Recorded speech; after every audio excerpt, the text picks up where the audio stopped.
episode 26 of the Bithell Games Podcast. I'm Alexander Slawinski. And I am Mike Bithell. You're just dragging that one out every single week. Well, the thing is, I don't want to ever repeat myself. I want to kind of mix it up. I want to give the listeners something new. And to be honest, right now, I think for the last few episodes, my only inventive approach has been to increase that pause. I'll come with something more interesting next week. Each week we talk games, what it's like to make games, and the random stuff we don't generally find time to talk about because we are playing and or making games. See? Good job. A quick show note, the Steam Summer Sale is currently going on, and both our latest game, Volume and Thomas Was Alone, are currently 75% off. Always appreciate when you play our games, but if you're looking to just support this show, swing on by Steam, spend a couple bucks, help us out, keep the show going. You don't even have to play it. No, it's cool. Yeah, no, it's whatever you decide to do. Works out for us either way.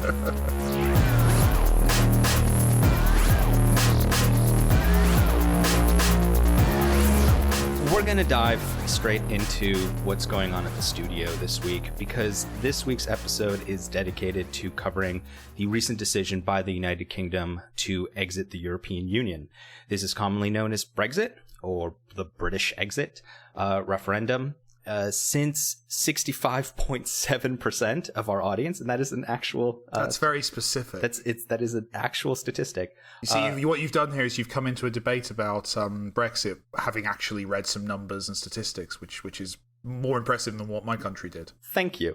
So since 65.7% of our audience is not from the United Kingdom, you may have not heard that this vote was going on until the results made a global economic impact late last week. There is still so much about this decision and its nuances that have yet to settle, including the impact on free movement of British citizens, immigration, the value of the pound, the reunification of Ireland, the independence or secession of Scotland, and the list goes on and on. We won't be discussing that here. What we will be talking about on this episode is how the Brexit vote, which won the popular vote, 52% to 48%, and its impact on the video game industry, and specifically our studio. So let's start with some basics. Following the vote, we received a letter from our attorney, Jazz, who has been on this show. Guest of the show, friend of the show, yes. Jazz. Yeah. And he highlighted 5 important elements, and I think we definitely need to hit those 5 elements just to start. 1. The Brexit referendum does not automatically mean the UK's departure from the EU, but it very likely will start the process. 2. Legally, the UK would need to start both an EU exit process, known as the Article 50, and begin its own internal legal arrangements for an exit. 3. This is likely to take some time, at least 2 years for the formal EU exit, and almost certainly several years more in practice for a full process to complete. 4. Brexit will have a substantial impact on UK laws, from employment to business regulations to intellectual property. Some areas, such as contract and corporate law, may be comparatively less affected. 5. It is very early days, and that's what we need to stress here. It is very early days, and there is still so much to be established. Many businesses will likely adopt a watch and wait approach in the short term. Watch and wait is the important part here, and this is where Mike and I have to take into account our different roles and what it means. For me, I know that around 50% of our revenue comes from North America, 20% comes from the United Kingdom, and another 20% comes from Europe, and the final 10% comes from the rest of the planet. I should point out that almost none of the money that comes to us from the United Kingdom is in the form of pounds.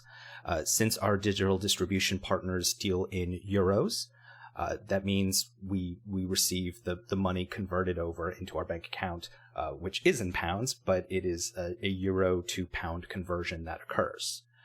We are a studio that depends on a global economy, period. Any independent studio, any independent video game developer who has a game on Steam or on PSN or on Xbox or on whatever depends on the global economy.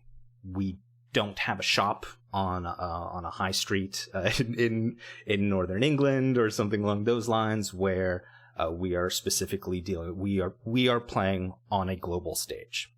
Now, if the pound collapses, the interesting part is that it makes sense for us to stay put. Revenues coming in actually work in our favor. Of course, that kind of falls apart in case of inflation or the cost of goods or employees somehow rises to compensate. In short, the money coming in is great, but because we work with many international freelancers and businesses, any money going out is a potential loss.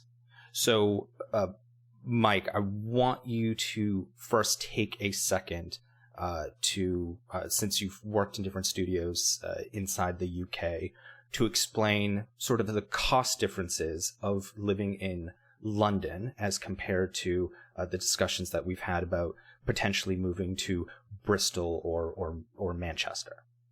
Yeah, so I think this probably will, anyone who lives in America it's very similar to kind of the difference between living in a city on one of the coasts or living in the middle of the country. It's actually, I think it's not quite as extreme as you would see in those cases, but effectively, yeah, if you live in London, then your rent is probably nearing double as much as living outside of London. House prices, the cost of living, the cost of a pint of beer changes massively as you move towards the cities. So the reality of that means that game development studios, often the salaries are very heavily tied to where they are based. So a London studio, you would expect a significant raise on the amount that you would get outside. To put that in perspective, having worked for companies outside of London and then inside London, accounting for promotion and me getting more experience as an employee, it's not unrealistic to say that you would get maybe 25 to 30% more in your salary just for being in London. If for studios that are really out kind of outside of any cities, kind of often a lot of game studios are kind of in fields or business parks or kind of outside of the flow of things, it's possibly would go even lower. So yeah, there is a big regional variance in the UK. For lots of reasons, in terms of local taxation, but also in terms of how much people want to live in places. In the specific case of London, one aspect that's very interesting, and is already probably being massively affected, is that London was perceived as a great investment space in terms of property worldwide. So you'd have a lot of buildings, homes, offices being bought by external people, sold overseas, because the pound was seen as strong and safe, and they would be able to kind of make a good, sound investment. Given Brexit, in the short term, house prices in London are probably going to nosedive. It's probably going to be a very good time to be a first time home buyer in the UK in general, but in London specifically. So that we would expect would have a knock on effect to the cost of living, and probably Londoners for the very short term are going to feel like there's a little bit more money in their pocket. But as you say, the reality is inflation kicks in at that point and things don't stay that good. Right. So as someone who lives in London, if the cost of housing goes down by 10 to 15%, would you be able to afford a house in London then? If I were working, well, obviously I'm a studio owner, which is, a nice position to be in. So, no, probably I would struggle. To put this in perspective, I don't think I can think of 2 or 3 friends of mine out of my entire friendship group that lives in London who actually own their own home. The cost of a house, the cost of a decent-ish apartment in the one-bedroom apartment in London is well over 10 times the yearly salary. Probably edging towards 15 to 20 times in terms of the tech industry. So that's obviously already higher than the actual average salary. So London's a tough place to buy in for normal people. we'll see what the effects this has in kind of chilling, outside investment, which in theory will bring down house prices. I think I saw a note that the estate agents believe that we're already going to see like a 10,000 jump down almost immediately on the price of any property in the UK. So you can probably expect that to be greater in London.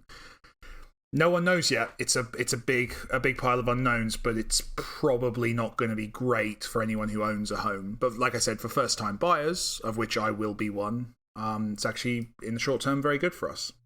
So another interesting aspect is UKI, the UK Interactive Entertainment, which is a trade body and deals specifically with games in the UK. Put out a statement following the vote, and I'm going to quote that right now. Quote, "Issues that will be particularly pertinent to the UK games industry in the coming months and that UKI will be working hard to fully represent our sector on include securing access to overseas talent, ensuring we have the right investment in scaling up our homegrown talent, and the continuation of the video games tax relief and access to funding." So the element of outside talent, overseas talent in particular, is that's a thing. So as it's also a very emotive issue. So that's important, particularly for me, because you're a foreigner. Yeah, I'm a foreigner. And I don't know what this means for me at this time. Obviously, I can probably maneuver pretty well to allow my ability to continue working potentially within Britain. But the simple fact of the matter is I'm a European citizen. And I don't know whether there will be a grandfather clause, meaning that even if the law changes, I will be entrenched at that point, that the law will not necessarily affect me. It depends on the specificity of how the law is changed and whether I will be able to work at the company, and that goes for a significant portion of employees at video game studios in the UK, because surprise, many of them are from the European Union, the United States. Mike? It's worth pointing out, I think the key thing to point out here is that we are in a much better position as a company than a lot of these companies and people, in that we're remote. Alexander doesn't have a house in London. He's not living here. He's not moved his family over. He's not part of British culture. He's external. We work via Skype. I have a lot of friends who are from the EU immigrants working over here, working very, very bloody hard, and they're often, a lot of them are terrified. But to be clear, we did have plans on moving me over. we did. We'll see how that goes now. But so all I'm saying there is that there's a very real human impact on a lot of levels to that aspect of this. We are avoiding the brunt of it, as you say, because you've not moved over here yet.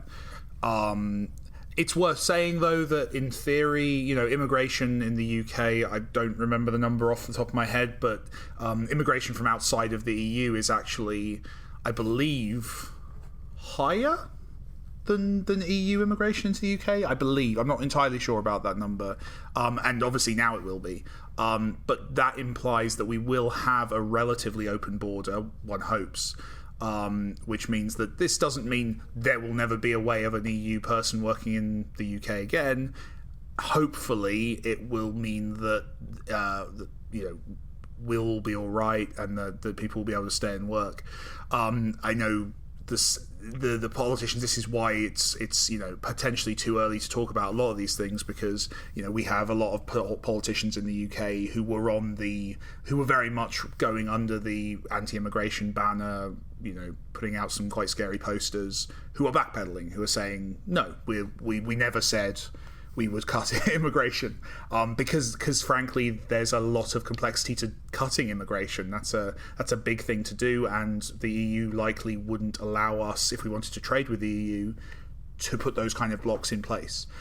So there's a very weird situation right now on a lot of this stuff in the UK, where one gets the impression that a lot of the politicians involved in the Leave side didn't actually think they'd win, and are now backpedaling from a lot of those stronger positions. So as someone who voted Remain, obviously I hope they continue to backpedal. So the last part that Yuki brought up, the continuation of video games tax relief and access to funding. Now, this is particularly important to the UK games industry, because for, I would say, about 10 years, there was a steady decline in the UK games industry. It went from being one of the top players in the world in terms of development and generating revenue to now I believe it's not even in the top 10 anymore. This is problematic for numerous reasons, because if video games tax relief, which was such a hard-fought issue in the last half decade, were to go away, a significant portion of the spending that UK game studios do and their ability to obtain funding from outside sources like publishers, and I mean, these publishers, Activision, EA, Paradox, all of that investment would now be like, okay, well, now we have to spend 30% more or whatever it ends up being to have you make a game. Well, why should we spend that when we can get cheaper labor in Eastern Europe, or, which was the thing that pretty much brought the UK games industry to its knees in the first place, Canada. Canada provides massive tax relief. Massive. That is why the majority of games that you think are developed in the United States are Canadian games. There's so much tax relief in Canada that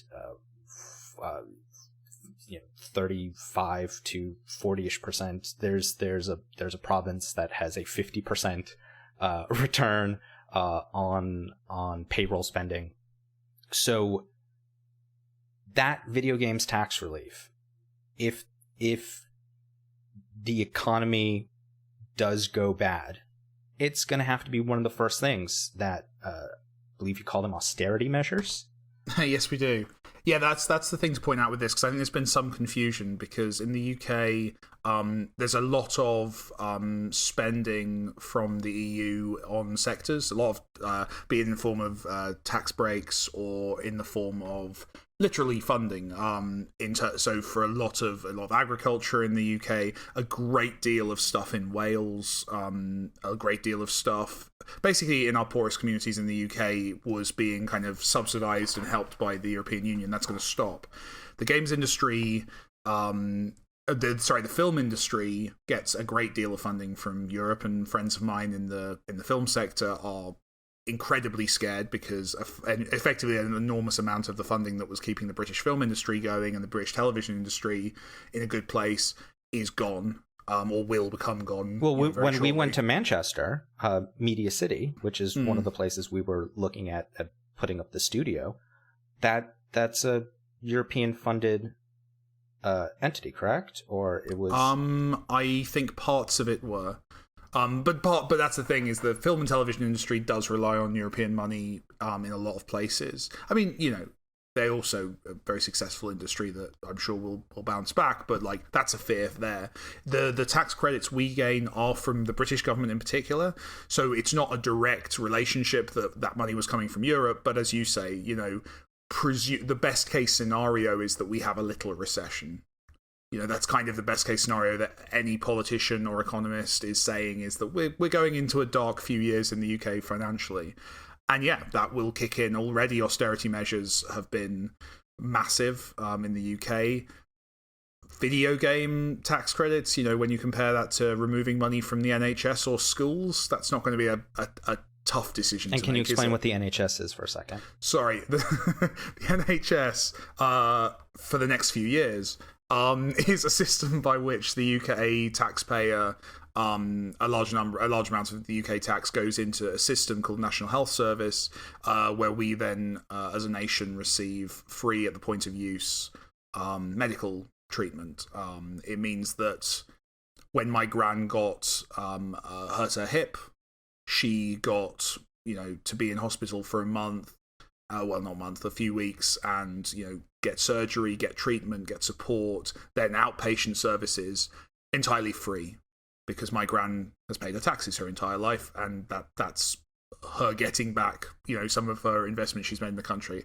And it's a system that I'm very proud of, and a system that we're already expecting might not survive. And by free, you mean she had to spend $100,000 once she got out of the hospital. Yeah, she remortgaged her house. It is no.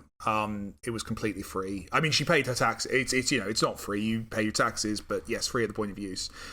It's an approach that I used to be very smugly proud of in Britain. That we kind of assume that everyone should do their bit, and you can't control whether you get sick or not.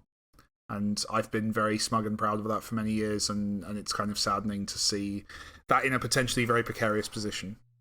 So the healthcare aspect of this. So healthcare comes before video games tax relief is what we're trying to say here. I think I'd agree with that sentiment. Yes. I think not. People not dying is more important than my continued ability to make pretentious indie platformers. Yes, I think that's a fair statement to make. So meanwhile, VentureBeat's Jeff Grubb had a good piece on the impact of the vote. In there's a quote from analyst. It's either juiced or used. Van Drunen, who is CEO of Superdata Research, and here's the quote: "For the companies that do choose to remain in the UK, they may face some new adversities. The decision to leave the EU means an increase in taxes for the UK games industry and will weaken its competitive position. What makes this particularly bitter is that it may effectively undo the work done by organizations like Yuki that only recently won much-needed tax relief. The UK has a long history of small development shops coming up with popular and innovative content, and Britain's exit and inevitable tax increases will likely hit indies and small studios the hardest."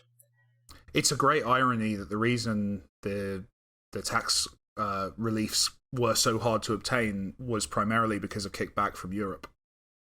The European Union felt that it was unfair that Britain should be able to, massively help its own industry without helping the European games industry as a whole. So, in theory, on a political level, in terms of its value, games tax credits would be okay, but as we've said, we're going into a period of high taxation and low spending from the government, so we'll be on the chopping block. And at the very least, what makes it even more precarious is that the wording specifically and we've been through all this process, all the wording of the application system, all the wording of how this process works, it's about EU citizens. That was the compromise that was made, was that effectively, as far as that relief is concerned, me hiring a British person to work on my game or a French person to work on my game is effectively the same thing. And that's wording that will, of course, have to be changed. So at the very least, we are looking at a full rewrite of this system. And when laws and tax incentives and all these kind of things get rewritten, that's obviously often a stage where they can be deleted or edited massively. I mean, as the person who actually fills out those forms, that we can get our certificate from the British Film Institute to apply for tax relief and such. Yes, the European aspect of that is a very important thing, because it specifically asks you, who are all these people on your staff and what is their nationality? And if you, the tax relief itself is based on, and this is now even weirder than before, you have to be culturally British to receive this tax relief.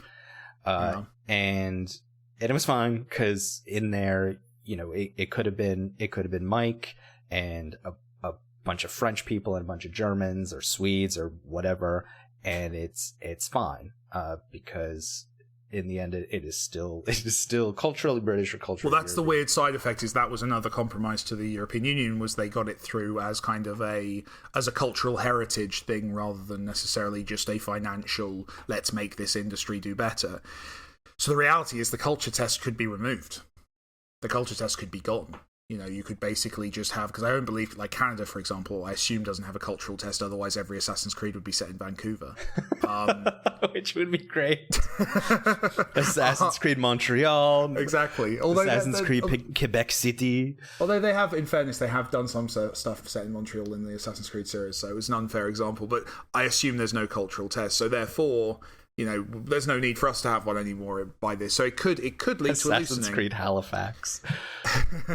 It could lead to a loosening of those requirements. But yeah, as we've said, like I'm not feeling good about it. And to be fair, it's a very easy thing to lop off the budget for the taxman. Right, and so this goes back to the current state of our studio.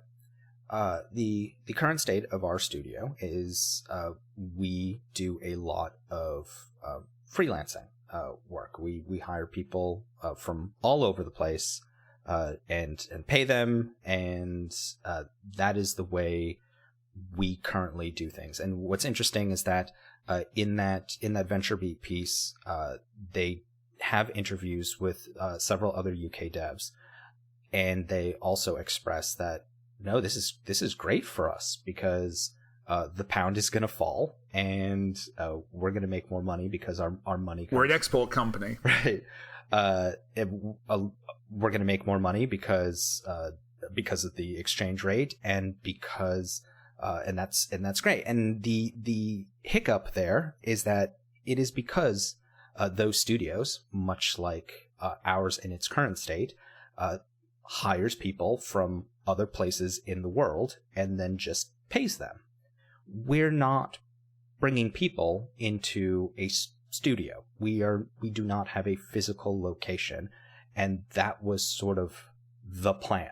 That was and is still the plan, is to get our revenue to the point where we can have a studio space and bring in people and build a company. That is now in question. Yes. Yes, it is. I mean, in terms of being in the UK, definitely. Yeah, because it is that the reality of actually doing that now is much harder. Bringing over people from the EU, bringing you over, that's now in jeopardy, and crucially as well, because of the duration of these decisions. And I think a lot of people who don't maybe understand the gravity of the situation assume that there was a piece of paper with a list of countries on it, and someone crossed out the UK yesterday, and now it's all fine, it's all sorted. And this is not. This is a couple of years to leave Europe, a few years to write. Well, probably. I mean, generally, it seems to take about 5 to 10 years to write new trade agreements with the outside world, because all of our trade agreements, all of the things that mean that we get to import, we get to sell in America, we get to sell in Europe. Basically every agreement from 1972 until now, which includes a lot of stuff about computers, because they've kind of become more popular in that time. All of that it needs to be rewritten. This needs to be renegotiated with each of those countries. So we are in a period effectively now in the UK, assuming that the politicians don't ride this back, which is a possibility. It's worth pointing out, actually, internationally, this might not be known.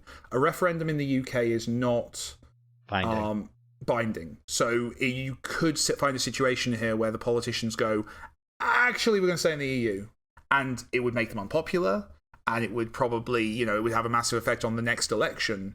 But constitutionally, they are able to act without paying attention to the referendum, if that's something they want to do. And there are some slight indicators that they might be leaning towards either not leaving or leaving partially and finding a way out of it that way.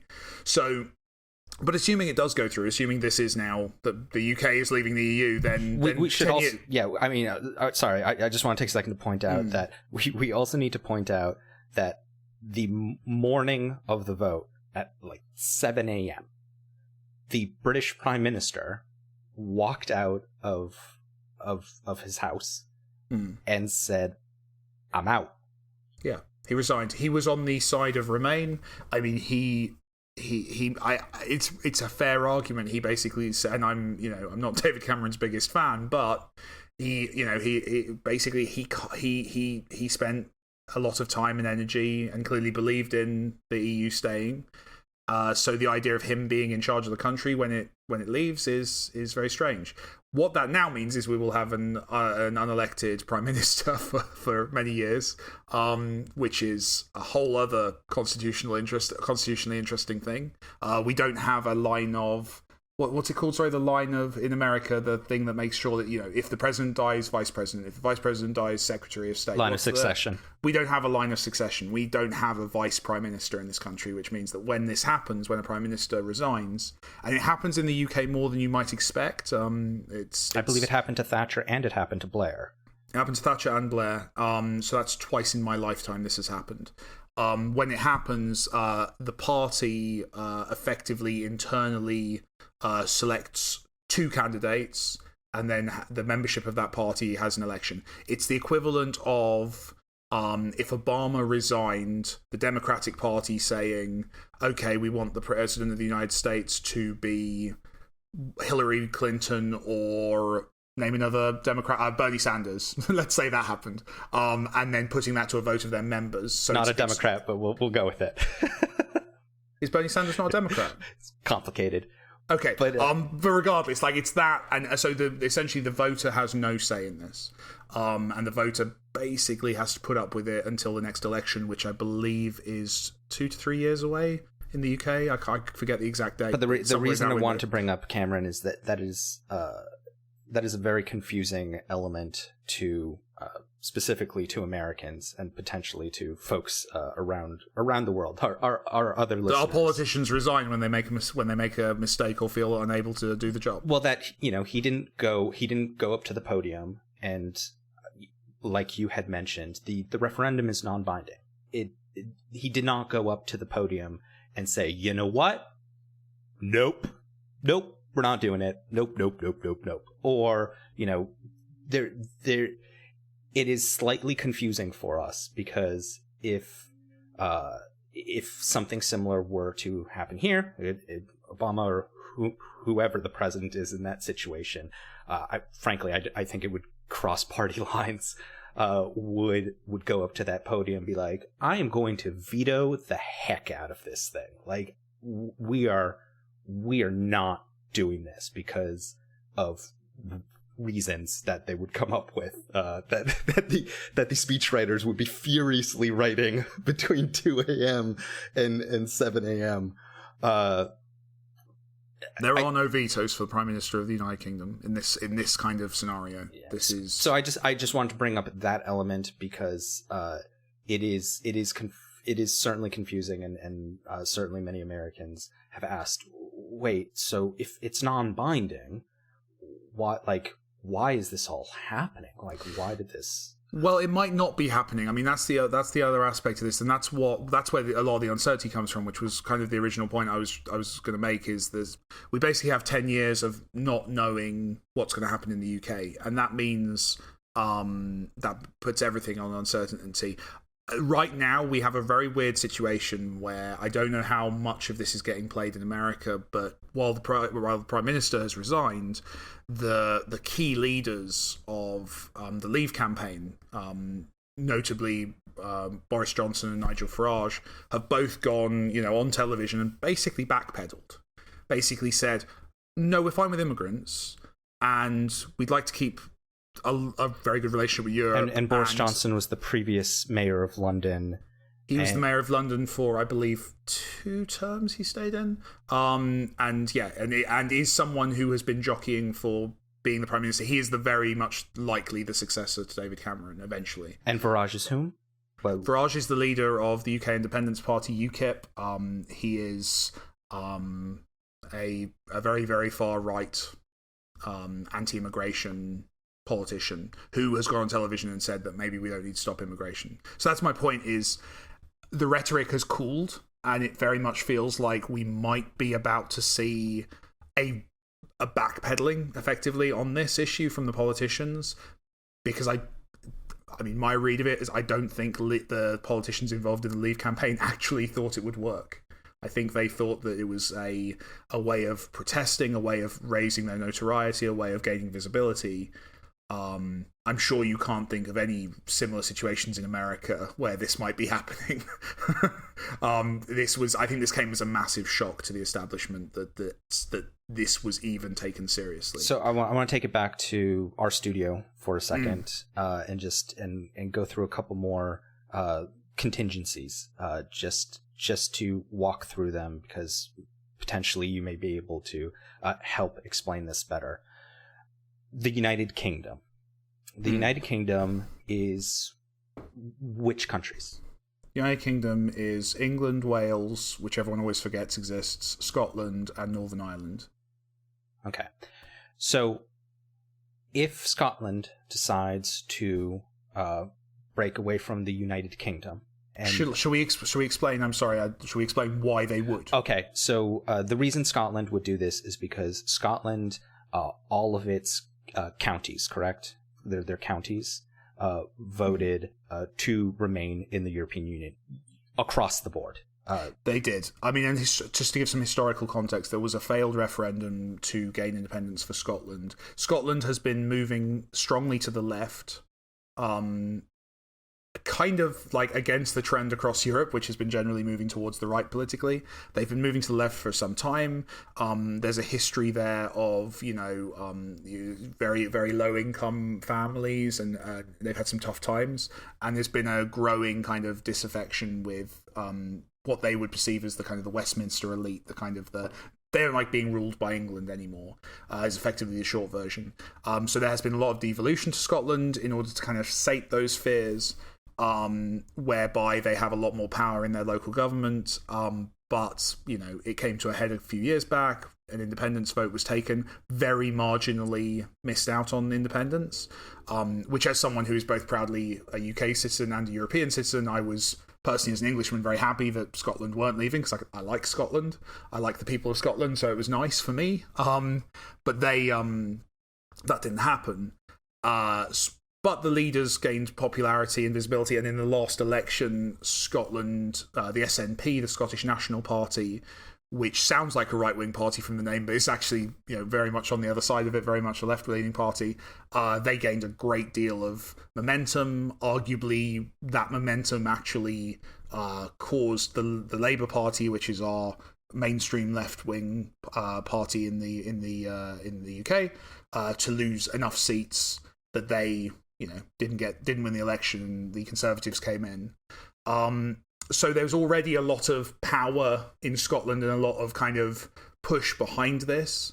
But yes, as you say, being very left-leaning, being a country that relies on and understands the role of the EU, yes, they did resoundingly vote to remain. So that is a very strong kind of reason for them to want to redo their referendum. And actually, in terms of the legalese there, the referendum that was when the last referendum happened, a stipulation was if the state of the UK changes in a significant way, we will return to this referendum. And I don't think anyone on any side of any argument could claim that the UK didn't just go through a seismic event. So the reason this is important is because there is an established games industry in Scotland. Yep. They have a sector. If massively so. Yeah, massively. If Scotland decides to become part of the EU, would there still be somehow an agreement so that you, as a no longer a UK, well, maybe you are still a British citizen, would Britain is different from the UK, by the way, so let's stick to the UK. Okay. It gets very messy. So you, as a UK citizen, would there still be some kind of agreement between Scotland and the UK so that you would be able to cross that border, even if you would not necessarily be able to go to other EU places and set up shop? Presumably it would be the same as me going to America or Ireland. It would be a visa. It would be me applying for citizenship in the long term. No, Scotland would become a separate country as part of the EU. Where this gets incredibly interesting, and it's interesting because that's the only way not to cry at a lot of this stuff, is that Scotland would, in theory, in this scenario, have left the EU and would then be applying to rejoin the EU. Because assuming that a Scottish referendum happened tomorrow, similarly to the European situation, there would be a few years of decoupling and kind of conscious uncoupling, as the Richies would say. Oh, because when they go for independence, they would be leaving because they would likely have already left the EU before they gained independence. So therefore, it would be a case of them reapplying. Now, the counter to this is that politics moves at the pace politicians want it to, and if the EU wanted to make a statement that, silly UK went away, but we're very welcoming back to Scotland, but it's caused, a rift in the UK, then they may well be able to speed things along or create assurances. The other aspect that's where this gets ridiculous is that London voted to remain in its entirety, as did many major cities in the UK.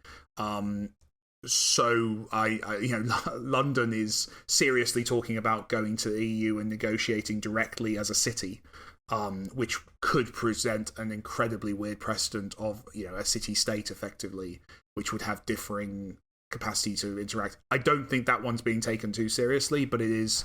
London and Scotland are now talking about collaboration and about finding a way through this, and that's where this all gets absolutely strange and seismic. And then you also have situations like in Wales, where Wales resoundingly voted for leave, who massively rely on European support.